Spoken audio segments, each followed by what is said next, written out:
Welcome to GS compass CSC YouTube channel. आज के इस वीडियो में हम कॉन्स्टिट्यूशनल बॉडीज, एग्जीक्यूटिव बॉडीज और स्टेचुअरी बॉडीज, इन तीनों प्रकार की बॉडीज के बारे में पढ़ने वाले हैं और इनसे related constitutional articles, major constitutional amendments क्या क्या हुए हैं तो उनको हम पढ़ने वाले। तो आइए जानते हैं हम डिटेल में। इससे पहले कि हम जान लें कि स्टेचुअरी बॉडी, कॉन्स्टिट्यूशनल बॉडी और एग्जीक्यूटिव बॉडी, इन तीनों में बेसिक डिफरेंस क्या है। स्टेचुअरी बॉडी का अगर हिंदी देखा जाए तो इसे हिंदी में वैधानिक निकाय भी कहते हैं। वैधानिक निकाय। कॉन्स्टिट्यूशनल बॉडीज को संवैधानिक निकाय कहते हैं और एग्जीक्यूटिव बॉडी को कार्यकारी निकाय कहते हैं। कार्यकारी निकाय। स्टेचुअरी बॉडीज जो होती हैं वो एक्ट ऑफ पार्लियामेंट और स्टेट लेजिस्लेचर के द्वारा क्रिएट की जाती है। अर्थात पार्लियामेंट या स्टेट लेजिस्लेचर एक कानून पास करता है जिसके कारण स्टेचुअरी बॉडीज का गठन होता है। कॉन्स्टिट्यूशनल बॉडीज जो हैं हमारे कॉन्स्टिट्यूशन में मेंशन है। एग्जीक्यूटिव बॉडीज की अगर बात की जाए तो एग्जीक्यूटिव बॉडीज न तो संविधान में कोई आर्टिकल मेंशन है और ना ही संसद में इसे कानून पास किया जाता है। इसको बनाने के लिए सरकार इसे जब चाहे आदेश के जरिए बदल सकती है या खत्म कर सकती है, जैसे कि नीति आयोग का गठन हुआ था। तो हम जान लेते हैं और भी ये प्रोविजंस ऑफ द एक्ट के तहत स्टेचुअरी बॉडीज बनती हैं, provisions of the constitution constitutional body, और ये एग्जीक्यूटिव कन्वीनियंस के मद्देनजर बनती है। मतलब सरकार इसे जब चाहे बना सकती है और ख़त्म कर सकती है। ये इसके फंक्शंस पढ़ लेते हैं अगर हम। To perform the functions as defined in the act. तो स्टेचुअरी बॉडीज जो कानून में डिफाइंड है उसके अकॉर्डिंग काम करती हैं। एग्जाम्पल्स अगर स्टेचुअरी बॉडीज के हम लोग देखें तो national human rights commission, state electricity regulatory commission UGC, फसाई। और अगर कॉन्स्टिट्यूशनल बॉडीज के देखें तो election commission of India, union public service commission, controller and auditor general, finance commission, national commission for SC and ST. Executive bodies का अगर example देखा जाए तो नीति आयोग जो हम लोग बहुत ही फैमिलियर हैं। फिर इसके बारे में और भी बॉडीज हैं एग्जीक्यूटिव बॉडीज और भी है। CBDT, chief commissioner of income tax, district administration. Related articles, statutory body चूँकि कॉन्स्टिट्यूशन में मेंशन नहीं होते तो उनसे रिलेटेड कोई आर्टिकल नहीं है और एग्जीक्यूटिव बॉडीज से भी रिलेटेड कोई आर्टिकल नहीं है। हाँ, ये अपना पावर जो है कुछ सर्टेन आर्टिकल से डिराइव करते हैं। और कॉन्स्टिट्यूशनल बॉडीज कॉन्स्टिट्यूशन में मेंशन है, पार्ट 5 में यूनियन से रिलेटेड, पार्ट 6 में स्टेट लेजिस्लेचर से related. More clearly we are going to learn this topic in the next 50 questions. Next 50 questions में हम संपूर्ण तरीके से कॉन्स्टिट्यूशनल बॉडीज, एग्जीक्यूटिव बॉडीज और स्टेचुअरी बॉडीज से रिलेटेड जो भी क्वेश्चंस हमारे आगामी परीक्षाओं में पूछे जा सकते हैं, हाई वैल्यू हैं पूछे जाने के, उनको हम कवर करते हैं। तो पहला क्वेश्चन स्टार्ट करते हैं। विच one of the following constitutional body is interested, मतलब कि इसको सौंपा गया है, दायित्व सौंपा गया है, with the superintendence direction and control of elections. तो इसका करेक्ट आंसर है इलेक्शन कमीशन ऑफ इंडिया। हालांकि ये इजी है और आर्टिकल 324 में इसका मेंशन है। मैं बार बार आपको आर्टिकल लिखवाता जाऊंगा जिससे कि वीडियो के अंत तक आप 8-10 आर्टिकल आपको अच्छे से याद हो जाए। फाइनेंस कमीशन आर्टिकल 280, और आप भी आदत डाल लीजिए अगर कोई भी कमीशन, कोई भी बॉडी, कोई भी कानून पढ़ते हैं उससे रिलेटेड कोई भी आर्टिकल आती है तो उसको बार बार लिखने का प्रैक्टिस डालेंगे, तभी आपको आर्टिकल्स याद होंगे, तभी आपको फिंगर टिप्स पे आर्टिकल रहेंगे। आप सोचेंगे कि एक दिन बैठ के आर्टिकल्स याद कर लें तो वो याद नहीं होने वाला है। और डिलिमिटेशन कमीशन से रिलेटेड कोई आर्टिकल नहीं है, वो article 82 readjustment of the seats के बात करती है, उसको हमने प्रीवियस वीडियोज में पढ़ लिया है। Which of the following statements regarding the election commission of India is और करेक्ट। पहला क्वेश्चन है। दूसरा क्वेश्चन है कि इनमें से कौन सा इलेक्शन कमीशन से संबंधित सही है। The constitution originally provided for a multi membered election commission. तो पहला स्टेटमेंट ही गलत है, ओरिजिनली मल्टी मेंबर्ड बॉडी नहीं था, वो सिंगल मेंबर्ड बॉडी था। दूसरा है कि chief election commissioner can be removed in the same manner as the जज ऑफ सुप्रीम कोर्ट। ये बिल्कुल सही स्टेटमेंट है। The service conditions of chief election commissioner can not be varied to his disadvantage after appointment.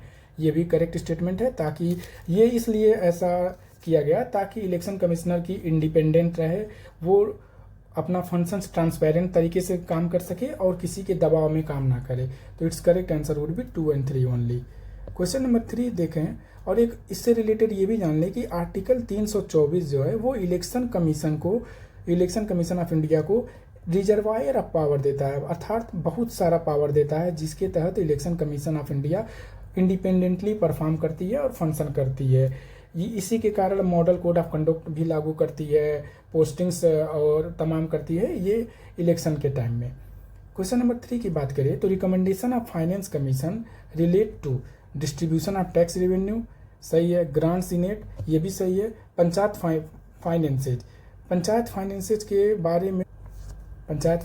बारे में भी बताती है, तो इसका correct answer would be all of these. Question number 4 की बात करें, विच one of the following is not audited bye CAG। CAG इनमें से किनका ऑडिट नहीं करता है? यूनियन गवर्नमेंट डिपार्टमेंट बिल्कुल करते हैं, स्टेट गवर्नमेंट डिपार्टमेंट ये भी करते हैं, गवर्नमेंट कंपनीज ये भी करते हैं। तो करेक्ट आंसर ये होगा, इसका ऑडिट नहीं करता है CAG। पर private companies not receiving government fund. Which constitutional authority is the highest law officer of the government of India. Bharat सरकार का सर्वोच्च विधि अधिकारी कौन है? तो ये अटॉर्नी जनरल ऑफ इंडिया हैं और ये आर्टिकल 76 में इनका मेंशन है। Advocate general of the state जो है आर्टिकल 165 में मेंशन है। ये अटॉर्नी जनरल जो हैं प्रेसिडेंट के द्वारा अपॉइंट किए जाते हैं, under his hand and seal, president के हैंड एंड सील के अंडर में अपॉइंट किए जाते हैं attorney general. Advocate general of the state under article 165। Question number 6 की बात करें, विच one of the following is not a constitutional body. Constitutional body नहीं है। कॉन्स्टिट्यूशनल बॉडी का सिंपल मतलब होता है कि कॉन्स्टिट्यूशन में मेंशन नहीं है। तो फाइनेंस कमीशन क्लियरली आर्टिकल 280 में मेंशन है, यूपीएससी आर्टिकल 315 में, इलेक्शन कमीशन आर्टिकल 324 में, नेशनल ह्यूमन राइट्स कमीशन नहीं मेंशन है। नेशनल ह्यूमन राइट्स कमीशन का गठन कब हुआ था? National human rights commission statutory body है जो कि बनी थी protection of human rights act 1993। ये याद रख लेना, ये इंपॉर्टेंट है क्योंकि NHRC का क्वेश्चन बार बार घूम कर रिपीट होता है, कई सारे PYQs में भी थे। Now question number 7, consider the following statements regarding UPSC। The members are appointed by the president, the chairman may resign by writing to the president, members hold office for 6 years or until attaining the age of 65 years। ये तीनों का तीनों सही है, all of this. जो UPSC के members होते हैं उनका टेन्योर जो होता है 6 years और 65 years ऑफ एज। इन दोनों में जो पहले होगा, मतलब कि अगर किसी का सर्विस 6 साल बचा है या फिर उनका एज 65 years हो जाए, उसके पहले वो उनका मेंबर्स का ऑफिस होल्ड करने का टेन्योर है। Question number 8, under which article is the finance commission constituted. Most important question है, आपको बार बार रिपीट होगा। तो आर्टिकल 280 के तहत। आर्टिकल 279 ये किसकी बात करता है? तो ये GST काउंसिल की बात करता है। Now question number 9, which one of the following bodies submits it report directly to the president who places before parliament. UPSC, finance commission, CAG। तो all of the above. UPSC किस article के अंतर्गत अपना report president को प्रस्तुत करती है? तो आर्टिकल 323। फाइनेंस कमीशन आर्टिकल 281 और CAG अंडर आर्टिकल 151। अब CAG का पोस्ट जो है ना वो आर्टिकल 148 है, बट अगर वो अपना रिपोर्ट किस आर्टिकल के अंदर डायरेक्टली प्रेसिडेंट को सबमिट कर रहे हैं तो वो आर्टिकल 151 होगा। ये क्वेश्चन हालांकि UPSSC और UPPSC पूछ सकती है। Which article provides for CAG। अब देखिए क्वेश्चन आ गया ना कि प्रोवाइड्स फॉर, जो CAG की बात करती है वो है आर्टिकल 148 और 151 जो था वो अपना रिपोर्ट, CAG अपना रिपोर्ट प्रेसिडेंट को सबमिट करते हैं इस आर्टिकल के तहत। Question number 11, which one of the following bodies is not mentioned in the constitution. कौन सा बॉडी है जो कि कॉन्स्टिट्यूशन में मेंशन नहीं है? GST council clearly article 279A में मेंशन्ड है। National commission for scheduled caste article 338 में मेंशन है और फाइनेंस कमीशन आर्टिकल 280 में। मैं बार आर्टिकल लिखूंगा जिससे कि आपको मेमोराइज हो जाए। जो करेक्ट आंसर होगा उसका नेशनल ह्यूमन राइट्स कमीशन, क्योंकि ये स्टैच्यूटरी राइट है। तो question number 12, attorney general of India has the right to, attorney general जो भारत के हैं उनके क्या क्या राइट है? पार्टिसिपेट इन पार्लियामेंट प्रोसीडिंग्स, सही है। वोट इन पार्लियामेंट, नहीं। Audience in all courts of India, सही है। तो correct answer would B 1 and 3। अब अटॉर्नी जनरल का जो पोस्ट है वो आता है आर्टिकल 76 में, बट जो यहाँ पे क्वेश्चन पूछा है कि किस आर्टिकल के अंदर वो पार्टिसिपेट कर सकते हैं पार्लियामेंट की प्रोसीडिंग्स में, तो वो आर्टिकल 88 बोलता है कि वो attorney general both houses of the parliament के पार्लियामेंट्री प्रोसीडिंग्स में पार्टिसिपेट कर सकते हैं। Question number 13, the GST council is chaired by, important question है भाई, GST council chaired by prime minister के, union finance minister, president of India और vice president of India. तो correct answer will be union finance ministers. Question number 14, which constitutional amendment inserted article 279A, 279 है GST council की बात करता है, पहले तो हम यही जान लेते हैं। और ये किस कॉन्स्टिट्यूशनल अमेंडमेंट एक्ट के थ्रू हुआ था? तो 101st constitutional amendment act. 99 constitutional amendment act बार बार रिपीट होगा, ये नेशनल जुडिशियल अपॉइंटमेंट कमीशन, ये हालांकि सुप्रीम कोर्ट ने इसको बाद में स्ट्रक डाउन कर दिया कॉन्स्टिट्यूशनल इलीगैलिटी के आधार पर। फिर उसके बाद आता है 102nd कॉन्स्टिट्यूशनल अमेंडमेंट, ये भी इंपॉर्टेंट है, क्यों? क्योंकि इसने कॉन्स्टिट्यूशनल स्टेटस दिया, क्या दिया? संवैधानिक दर्जा दिया, किसको? National commission for backward classes को। और 103rd अमेंडमेंट जो था वो 10% reservation to EWS, economically weaker section. Question number 15, which constitutional body safeguard the interest of schedule caste, schedule caste का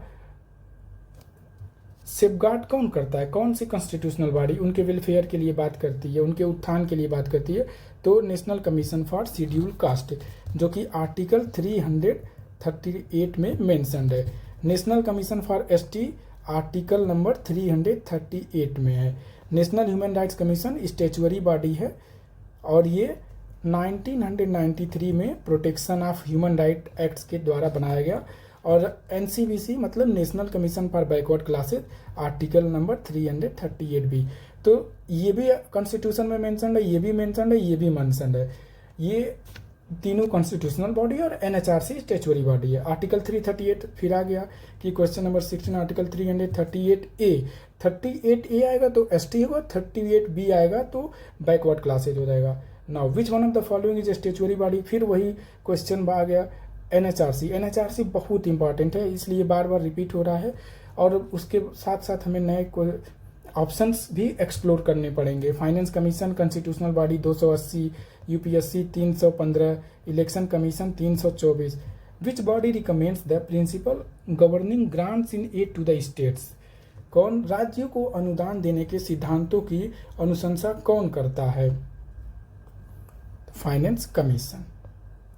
question number 19, consider the following, central vigilance commission, Lokpal, national human rights commission, इसमें से कौन statutory body है? तो central vigilance commission जो है एक statutory body है। और ये कब बनी थी स्टैच्यूटरी बॉडी? एक एग्जीक्यूटिव रिजोल्यूशन के थ्रू 1964 में, बाद में स्टैच्यूटरी स्टेटस इसको दिया गया 2003 में under central vigilance commission act के थ्रू। लोकपाल को भी स्टैच्यूटरी बॉडी है, लोकपाल एंड लोकायुक्त एक्ट के थ्रू, लोकायुक्त एक्ट के थ्रू 2013 में। नेशनल ह्यूमन राइट्स कमीशन भी स्टैच्यूटरी बॉडी है, protection of human rights act 1993 में। तो all of this would be correct answer. CAG is appointed by, CAG किसके द्वारा नियुक्त होते हैं? तो प्रेसिडेंट ऑफ इंडिया, आर्टिकल 148 में CAG की बात होती है। Which body conduct examinations for appointment to the services of union? तो UPSC, सबका favourite UPSC। Now question number 22, National Human Rights Commission was established under Protection of Human Rights Act 1993. Human Rights Act 1993 नहीं, Protection of Human Rights Act 1993. Question number 23, which one of the following is correctly matched? Correctly matched पूछा है, questions ये भी पूछ सकता है कि not correctly, तो we have to be careful what the question is demanding from us. Article 324 clearly गलत है, वो Election Commission of India, 280 Finance Commission, 315 CAG ये भी गलत। तो 338B national commission for backward classes, अगर यहाँ पे ए होता तो नेशनल कमीशन फॉर एसटी हो जाता, और सिंपल 338 होता तो नेशनल कमीशन फॉर एससी हो जाता। Question number 24, which of the following bodies is non constitutional and non statutory, जो कि नॉन कॉन्स्टिट्यूशनल भी है, असंवैधानिक भी है, और नॉन स्टेचुअरी भी है, अवैधानिक निकाय भी है। तो इसका करेक्ट आंसर होगा नीति आयोग। नीति आयोग ना तो नॉन कॉन्स्टिट्यूशनल है ना तो नॉन स्टेचुअरी है, ये है सिंपली एग्जीक्यूटिव बॉडी। और मैंने आपको मतलब समझाया एग्जीक्यूटिव बॉडी का, ये ना तो कोई संविधान के किसी अनुच्छेद में मेंशन होता है, ना ही किसी कानून के द्वारा बनाया जाता है। ये गवर्नमेंट अपने सुविधा अनुसार बनाती है और इसे जब चाहे खत्म या बदल सकती है। लोकपाल लोकायुक्त एक्ट 2013 के थ्रू बना था। एनएचआरसी फिर protection of human rights act 1993 पे। 25th क्वेश्चन नंबर, यूपीएससी एक कॉन्स्टिट्यूशनल बॉडी है? हाँ भाई है। Finance commission constituted after every 5 years और अर्लियर? हाँ। Now the human right commission? नहीं। तो 1 and 2 only correct answer. Now the CAG से संबंधित बात अगर करें तो CAG can be removed only in the same manner on the grounds as a जज ऑफ सुप्रीम कोर्ट। ये याद करना है, जज ऑफ सुप्रीम कोर्ट, एकदम सही। फिर बात करते हैं the salaries and allowances of CAG are charged upon consolidated fund of India, एकदम सही। कंसोलिडेटेड फंड ऑफ इंडिया पे क्यों चार्ज होता है? ताकि सीएजी अपना फंक्शंस गवर्नमेंट के प्रेशर में काम ना करे, वो ट्रांसपेरेंसी मेंटेन किए रहें, अकाउंटेबिलिटी मेंटेन किए रहें, इस वजह से उनका सैलरी जो होता है कंसोलिडेटेड फंड ऑफ इंडिया से होता है, जो कि नॉन वोटेबल होता है। नाउ क्वेश्चन नंबर 3 का मतलब ऑप्शन नंबर 3 बोलता है कि after retirement CAG is eligible for further appointment under the government of India. मतलब कि सीएजी सेवानिवृत्ति के बाद भी भारत सरकार के अधीन किसी अन्य पद पर नियुक्त हो सकता है? नहीं नियुक्त हो सकते हैं। तो इसका करेक्ट आंसर होगा only 1 and 2। Now question number 27 क्या कहता है कि निम्नलिखित में से कौन सा संवैधानिक निकाय सलाहकारी प्रकृति का है तथा जिसकी सिफारिश से सरकार पर बाध्यकारी नहीं होती है? मतलब कि कौन सा ऐसा बॉडी है जिसकी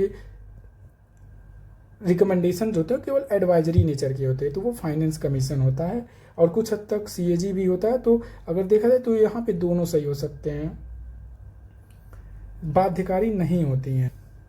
question number 28, the state public service commission submits it annual report. तो देखो यूपीएससी और एसपीएससी अपना रिपोर्ट किसको सौंपते हैं? तो गवर्नर को, यूपीएससी प्रेसिडेंट को।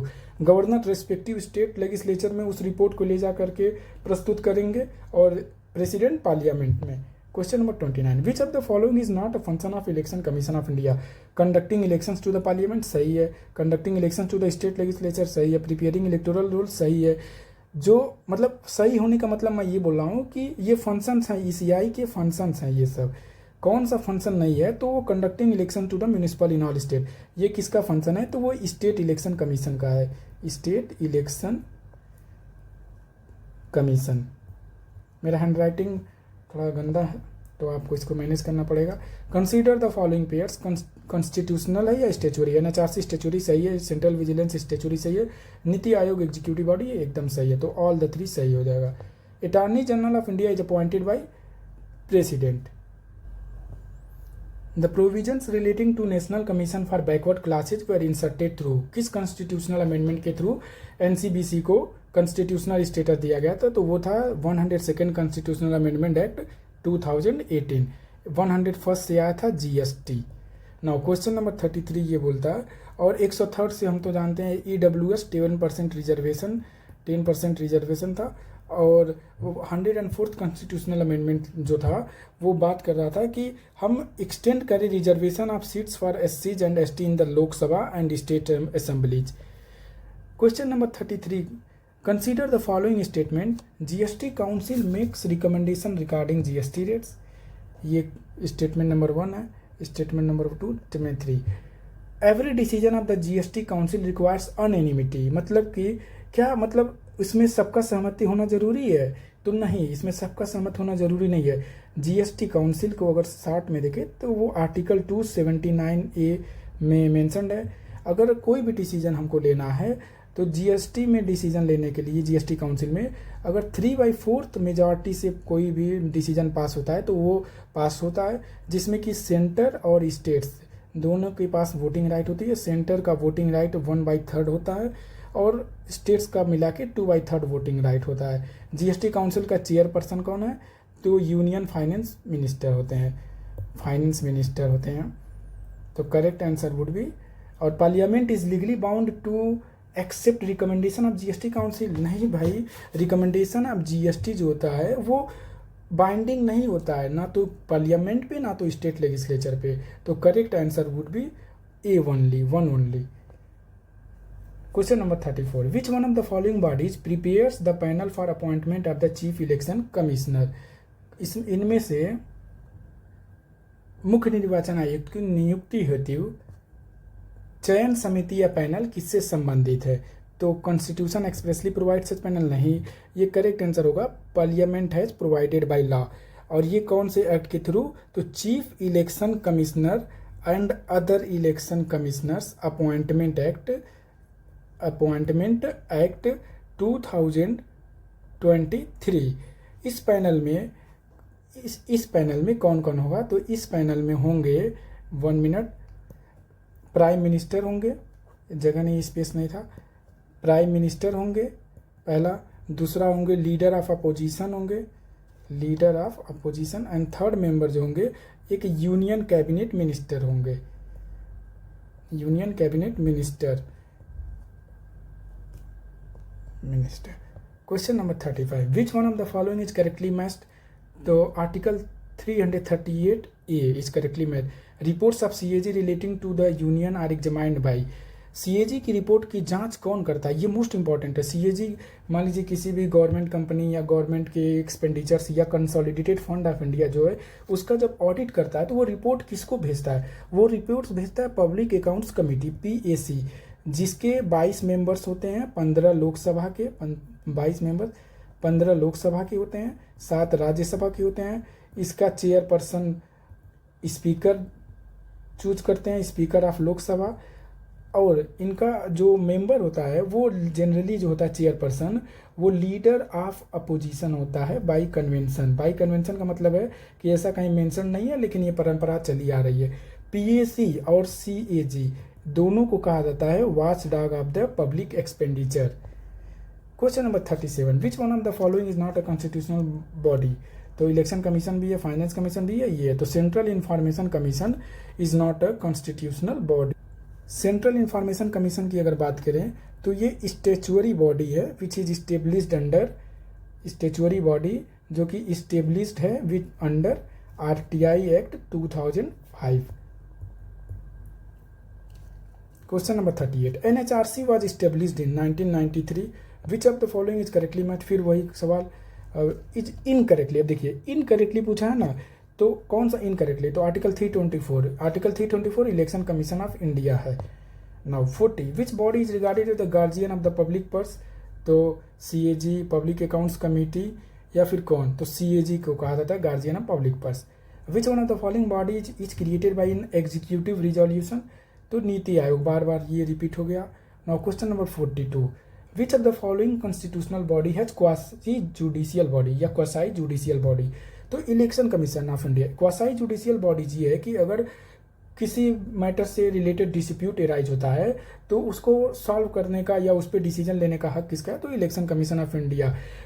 ये इलेक्शन से रिलेटेड मैटर्स का कई सारे क्वासाई जुडिशियल बॉडी हैं, हालांकि इस गिवन ऑप्शन में election commission of India is quasi judicial body. Now UPSC और CAG तो एडवाइजरी बॉडी हैं। Now question number 43, advisory body पूरा लिख देता हूँ। The term of office of the chairman और member of union public service commission is. Previous question में अगर देखिए एडवाइजरी बॉडी का मतलब ये होता है कि अगर इन्होंने गवर्नमेंट को कोई रिकमेंडेशंस दी हैं तो गवर्नमेंट बाध्यकारी नहीं है या बाइंडिंग नहीं है गवर्नमेंट की, कि भाई बाइंडिंग नहीं होता है कि आपका रिकमेंडेशन गवर्नमेंट मानेगी। हालांकि गवर्नमेंट जनरली इनकी बातें मान लेती है क्योंकि ये हाईली रिस्पेक्टेड बॉडीज हैं, हाईली कहा जाए तो एक तरीके से बहुत ही जनता के बीच में लोकप्रिय बॉडीज हैं, इसलिए गवर्नमेंट भी इनकी बात को मानता है कि इनकी ट्रांसपेरेंसी, इनकी अकाउंटेबिलिटी और रिस्पॉन्सिबिलिटी को देखते हुए। Now question number 43, the term of office of chairman और member of union public service commission is. तो इसका करेक्ट आंसर इज, तो correct answer would be 6 years और 65 years of age whichever is earlier. UPSC की और SPSC state public service commission इसके members या chairperson, members और chairperson का जो टेन्योर होता है वो जनरली 6 इयर्स और 65 इयर्स ऑफ एज होता है। और एसपीएससी का क्या होता है कि 6 इयर्स और 62 इयर्स ऑफ एज, इन दोनों के बीच में बस जो होता है 65 और 62 यही डिफरेंस होता है। तो क्वेश्चन पूछ सकता है एसपीएससी का 62 होता है और यूपीएससी का 65 होता है। Which of the following bodies can advise the president regarding disqualification of MPs? तो election commission of India. 45th recommendation of finance commission are advisory in nature. भाई कॉन्स्टिट्यूशनली बाइंडिंग नहीं होता है। Which one of the following is not a statutory body? कौन सा statutory body नहीं है? तो लोकपाल भी है, नेशनल ह्यूमन राइट्स कमीशन भी, सेंट्रल। तो ये नीति आयोग एक एग्जीक्यूटिव बॉडी है। 47th की बात करें, which constitutional body is responsible for advising the government on recruiting method to civil services? Correct answer would be UPSC. 48 की बात करिएगा तो which one of the following bodies is associated with cooperative federalism? Cooperative federalism through fiscal decision making. तो GST council, भाई GST council cooperative federalism को promote करती है। एक बेस्ट एग्जांपल है कोऑपरेटिव फेडरलिज्म का जीएसटी काउंसिल 279 ए आर्टिकल के through. 49 question है कि which one of the following is correctly matched? तो 338 B is correctly matched. Article 148 CAG की बात करता है, 324 इलेक्शन कमीशन की, 338 नेशनल कमीशन फॉर एसटी की बात करता है। Now question number 50, Lokpal is a constitution body? नहीं, स्टेचुअरी बॉडी है। NITI Aayog replace the planning commission? सही है। Central bureau of investigation was established under the Delhi special establishment act 1946। तो ये करेक्ट है। तो करेक्ट आंसर वुड बी 2 और 3। आइए हम जल्दी से एक पेज में रिवाइज कर लेते हैं। Major constitutional bodies, composition, appointment and tenure. Election commission of India article 324 में कंपोजिशन है election commission, chief election commissioner, election commissioners as provided by the law appointed by the president of India. Chief election commissioner का 6 years और 65 years का page होता है। और यहाँ पे जो बेसिक डिफरेंस है ना अदर इलेक्शन कमिश्नर्स के टेन्योर में, वो 6 इयर्स और 62 इयर्स है। 6 इयर्स और 62, और चीफ इलेक्शन कमीशन 6 इयर्स और 65 इयर्स। तो रिमूवल कैसे होता है? Chief election commissioner in the same manner as a supreme court जज। सुप्रीम कोर्ट जज को जैसे रिमूव किया जाता है वैसे चीफ इलेक्शन कमिश्नर को भी रिमूव किया जाएगा। और अदर इलेक्शन कमिश्नर को रिमूव करना है तो वो recommendation of chief election commissioner. Now UPSC under article 315 to 323 chairman होता है, मेंबर्स होते हैं अप टू मैक्सिमम स्ट्रेंथ जो कि प्रेसिडेंट फिक्स करते हैं, appointed by the president, 6 years और 65 इयर्स ऑफ एज। एसपीएससी का देखा जाए तो गवर्नर रिमूवल कंडीशन गवर्नर होता है। और एसपीएससी के अपॉइंट कौन करता है? एसपीएससी को मेंबर्स को या चेयरमैन को वो गवर्नर ऑफ द स्टेट करते हैं। Finance commission president of India appoint करते हैं और ये can not be removed except like a supreme court जज और कॉन्स्टिट्यूटेड एवरी 5 इयर्स और अर्लियर। सीएजी आर्टिकल 148 से 151 तक appointed by president of India. और सीएजी का देख लीजिए एज 6 इयर्स और 65 इयर्स ऑफ एज है, tenure in same manner as supreme court जज। और सीएजी का इंपॉर्टेंट चीज़ ये है कि ये not eligible for further office, मतलब सीएजी के पोस्ट से रिटायरमेंट हो लेने के बाद ये और भी गवर्नमेंट जॉब नहीं ले सकते कोई भी। Attorney general of India article 76 में प्रेसिडेंट ऑफ इंडिया के थ्रू अपॉइंट होते हैं, रिजग्नेशन भी प्रेसिडेंट को देंगे और इनका टेन्योर फिक्स नहीं होता जब तक प्रेसिडेंट के प्लेजर के ऊपर डिपेंडेंट होता है। National commission for schedule caste article 338 में मेंशन्ड है। Chairperson, vice chairperson, 3 other members, तो टोटल 5 मेंबर्स हो गए, प्रेसिडेंट ऑफ इंडिया के थ्रू अपॉइंट होते हैं। और रिमूवल भी bye president on the ground of proved misbehaviour, मतलब मिसबिहेवियर ऐसा नहीं आपने आरोप लगा दिया, उसको आपको प्रूफ करना पड़ेगा। और इनका टेन्योर होता है 3 इयर्स और 65 इयर्स। सेम होता है शेड्यूल ट्राइब्स के लिए, प्रेसिडेंट ऑफ इंडिया 3 इयर्स और 65 years. National commission for backward classes article 338 भी, chairperson, vice chairperson, 3 other members, same होता है 3 इयर्स और 65 इयर्स। जीएसटी काउंसिल आर्टिकल 279 है, इसकी ये इंपॉर्टेंट है। क्यों? क्योंकि यहाँ पे जो जीएसटी काउंसिल के चेयरपर्सन है वो यूनियन फाइनेंस मिनिस्टर है, मेंबर्स हैं union ministers of state, finance minister of all states. ये अपॉइंटमेंट नहीं, नॉट एप्लीकेबल है क्योंकि ये कॉन्स्टिट्यूटेड बाय कॉन्स्टिट्यूशन है, टेन्योर फिक्स नहीं है, not applicable. National human rights का चेयरपर्सन जो है इसका रिटायर्ड CJI होंगे, 1 मेंबर रिटायर्ड सुप्रीम कोर्ट जज होंगे, 1 member retired high court chief justice, 2 members human right experts होंगे। Appointment by president of India, इनका टेन्योर 3 ईयर्स और 70 ईयर्स। बाय प्रेसिडेंट रिमूवल कब होगा? By president on the ground of proved misbehaviour. Proved misbehaviour का मतलब होता है कि आपको कोर्ट में जाके प्रूव करना पड़ेगा कि भाई ये मिसबिहेवियर क्या। मिसबिहेवियर ऐसा नहीं, मिसबिहेवियर का मतलब अगर उनके ऊपर कोई करप्शन के चार्जेज है या किसी प्रकार का असॉल्ट का चार्जेज है या इनकेपेसिटी मतलब मेंटली वो परेशान है या फिर दिवालिया हो गए हैं, बैंकरप्ट हो गए हैं। और कुछ इंपॉर्टेंट पॉइंट्स अगर देखें तो CAG को गार्जियन ऑफ पब्लिक पर्स कहा जाता है। फाइनेंस कमीशन एडवाइजरी बॉडी है। UPSC और SPSC एडवाइज करती है गवर्नमेंट को कि रिक्रूटमेंट कैसे किया जाए, अपॉइंटमेंट प्रमोशन किया जाए। रिक्रूटमेंट से रिलेटेड जो भी एडवाइस है UPSC और SPSC देती है। रिक्रूटमेंट के बाद क्या करना है वो department of personal and training का काम है।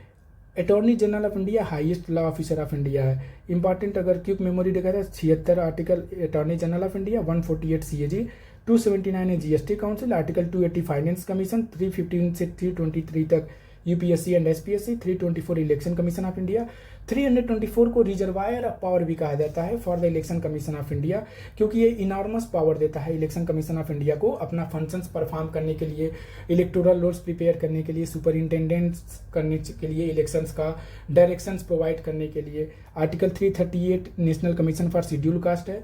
शेड्यूल कास्ट से रिलेटेड कोई मैटर है, उनका वेलफेयर कैसे किया जाए, उनको प्रॉपर डेवलपमेंट हो रहा है कि नहीं, ये आर्टिकल 338 देखता है। 338 नेशनल कमीशन फॉर ST, 338 भी national commission for backward classes. I hope ये वीडियो आपके लिए यूजफुल रही हो। तो अगर आपको ये वीडियो अच्छी लगे तो please like and subscribe GS compass CSE YouTube channel. अब तक हमने सारा constitutional, non constitutional bodies, statutory bodies cover कर लिया। मैक्सिमम क्वेश्चंस में भी यहाँ से आ जाएं तो आपको परेशान होने की ज़रूरत नहीं है। बी काम, enjoy your journey. Thank you.